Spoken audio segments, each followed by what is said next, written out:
Saudara, dinamika politik dalam pemilihan calon presiden dan wakil presiden terus bergulir. Strategi dari masing-masing pasangan calon meraih hati masyarakat pun ikut mengalir.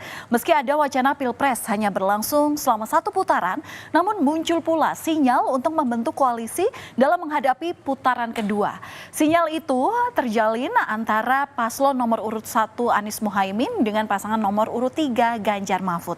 Benarkah dua paslon yang sebelumnya berada dalam dua kutub yang berseberangan ini akan bersatu dalam koalisi?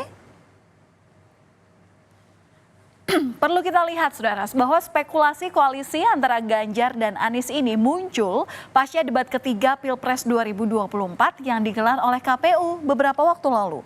Hal ini terlihat usai beredarnya usai beredarnya video salaman antara Ketua DPP PDI Perjuangan Puan Maharani bersama dengan Capres-Cawapres nomor urut 1 Anies Mohaimin. Dalam video yang diunggah di Twitter oleh akun @maudeasmara, ketiganya tampak akrab mengobrol bersama.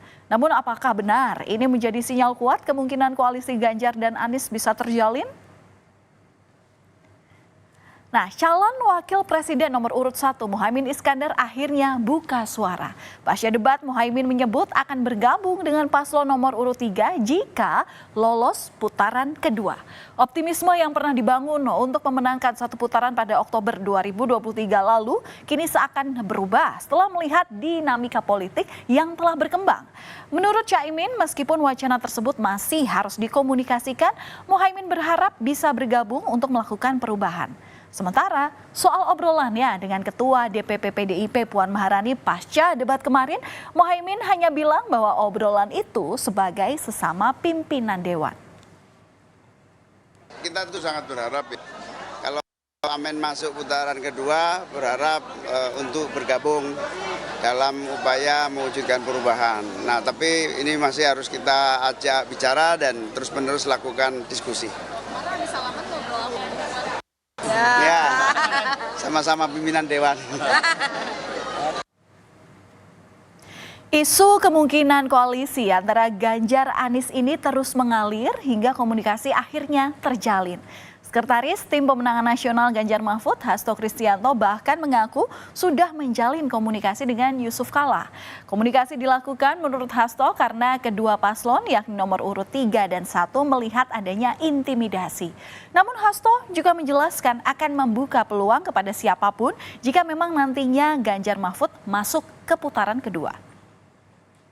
Kubu 01 dan 03 ini sangat cair ya Mas, mungkin ada kedandakan di putaran kedua nantinya.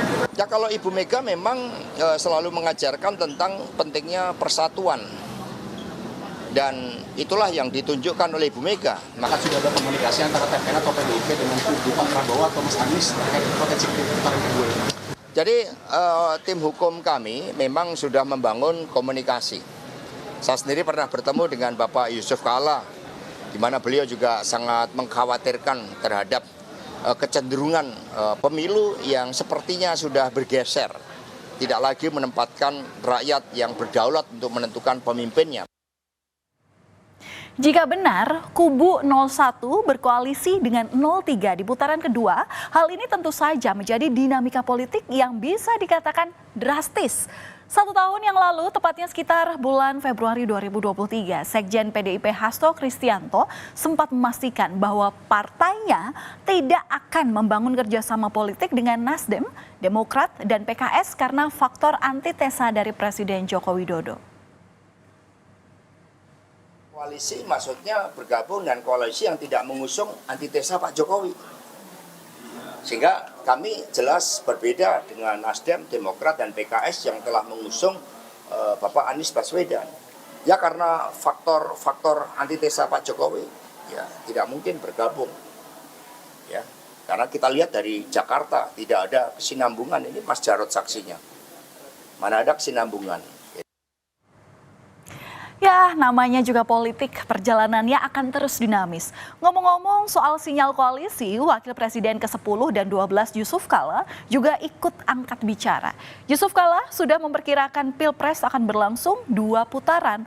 Dan oleh sebab itu, JK memprediksi bakal terbentuk koalisi baru di Pilpres 2024. Menurut JK, partai yang akan berkoalisi nanti adalah mereka yang mendapatkan ranking 2 dan 3. Yang selalu bersatu itu yang nomor 2-nya partai yang rankingnya ya, bukan nomornya, ranking 2 dan nomor 3 biasanya itu, sehingga bikin koalisi baru. Saya juga dulu waktu 2004 kan banyak partai, begitu ada koalisi baru. Tapi kita tetap menang. Sebetulnya mengapa putaran kedua Pilpres bisa terjadi? Nah, saya akan perlihatkan kepada Anda syarat yang diatur dalam Undang-Undang Pemilu untuk menjalankan pemilu 1 putaran. Berdasarkan pasal 416 ayat 1 Undang-Undang Pemilu nomor 7 tahun 2017, pemilu 1 putaran terjadi jika paslon terpilih adalah paslon yang memperoleh suara lebih dari 50% dari jumlah suara dalam Pilpres. Perolehan suara itu pun juga harus diikuti dengan sekitar 20% suara di setiap provinsi yang tersebar di lebih dari setengah jumlah provinsi di Indonesia. Nah, jika tidak ada pasangan yang memenuhi syarat 50% dengan suara minimal 20% di separuh jumlah provinsi di Indonesia, maka Pilpres dalam agenda pemilu akan dilanjutkan ke putaran kedua. Pasangan calon yang akan maju ke putaran kedua ini adalah mereka yang menempati peringkat pertama dan kedua. Jika kita kembali melihat hasil survei yang dirilis oleh Litbang Kompas pada 11 Desember 2023 lalu, elektabilitas Prabowo Gibran mencapai 39,3%. Sementara Anies Muhaimin 16,7% dan selanjutnya untuk pasangan Ganjar Mahfud sebesar 15,3%. Dari sini bisa kita lihat bahwa Pilpres 1 putaran akan sulit terjadi. Namun sekali lagi, hasil ini adalah survei yang dilakukan mulai tanggal 29 November hingga 4 Desember 2023 dengan warga yang belum menentukan pilihan sebanyak 28,7%. Kini pemungutan suara masih 1 bulan lebih, apapun bisa saja terjadi. Dan demi menjalin hubungan baik, pujian juga mulai diungkapkan oleh calon presiden nomor urut 1 Anies Baswedan. Anies mulai memuji sikap Ketua Umum PDI Perjuangan Megawati Soekarno Putri yang konsisten menjaga demokrasi dengan berani. Menurut Anies, Mega telah teruji tidak mau melakukan sesuatu yang melanggar demokrasi walau menguntungkan PDI Perjuangan, seperti penolakan gagasan 3 periode. Nah, pernyataan Anies ini banyak dinilai sebagai sinyal PDKT dalam membuka pintu untuk berkoalisi dengan kubu Anies Caimin bersama dengan PDIP. Itu penjaga demokrasi yang konsisten, yang berani. Jadi beliau tidak ingin ada pelanggaran-pelanggaran atas konstitusi, walaupun itu mungkin menguntungkan bagi partainya. Jadi ketika dulu ada gagasan 3 periode, kan kalau 3 periode itu artinya PDIP bertambah. Tapi beliau mengatakan tidak, kita taat pada konstitusi. Karenanya ketika kemarin berulang tahun, saya sampaikan ucapan selamat dan teruslah menjadi penjaga tonggak demokrasi kita. Jadi saya sampaikan rasa hormat pada sikap konsisten untuk menjaga demokrasi itu berada dalam realnya yang benar. Soal koalisi, calon presiden nomor urut 3 Ganjar Pranowo menyatakan belum ada rencana. Ganjar menyebut masih akan dikomunikasikan kepada semuanya. Ganjar juga meminta kepada masyarakat untuk bersabar. Sementara Ketua DPP PDI Perjuangan Puan Maharani bilang komunikasi dengan pasangan nomor urut 1 telah dilakukan secara formal dan informal. Ia juga berharap komunikasi yang dijalin dapat membuat pesta demokrasi berlangsung secara sportif, jujur, dan adil. Sabar, kita komunikasi sama semuanya. Dan formal kami lakukan bagaimana nantinya setelah 14 Februari itu ya membangun bangsa itu harus bersama-sama, nggak mungkin sendirian. Dan membangun bangsa itu tentu saja kita serahkan kepada rakyat, menangkan hati rakyat, pilih pemimpin yang memang bisa pilihan rakyat sehingga rakyatnya yang akan menjadi juaranya. Adanya komunikasi antara kubu Ganjar dan kubu Anies ini dikomentari oleh tim kampanye nasional Prabowo Gibran.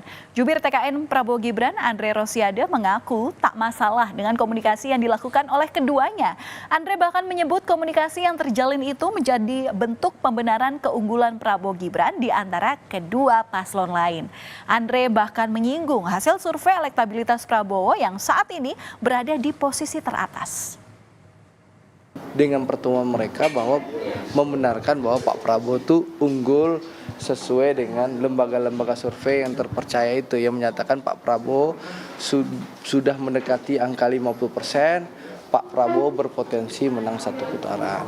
Jadi itu intinya, bahwa 01 dan 03 sepakat bahwa memang Pak Prabowo itu unggul dibandingkan pasangan 01 dan 03. Itu yang saya bisa lihat kenapa pasangan 01 dan 03 bertemu. Jawaban Andre Rosiade ini seakan memantik emosi dari Sekretaris Jenderal PDI Perjuangan Hasto Kristianto.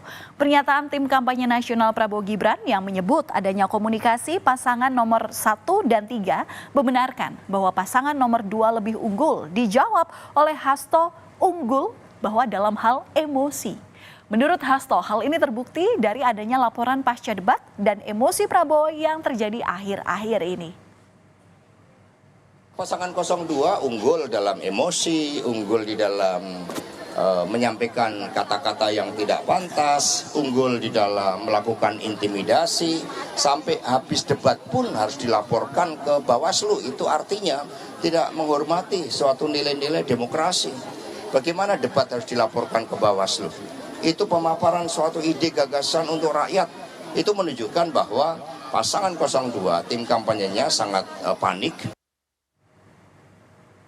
Cawapres nomor urut 1 Muhaimin Iskandar atau Caimin kembali berbicara kemungkinan soal koalisi dengan kubu Ganjar Pranowo Mahfud MD jika nantinya harus menghadapi putaran kedua di Pilpres 2024. Namun Caimin mengaku belum menentukan dengan siapa berkoalisi nantinya. Cawapres dari Anies Baswedan menyatakan masih membuka komunikasi dengan semua. Pasangan Amin masih akan menunggu hasil Pilpres pada tanggal 14 Februari mendatang.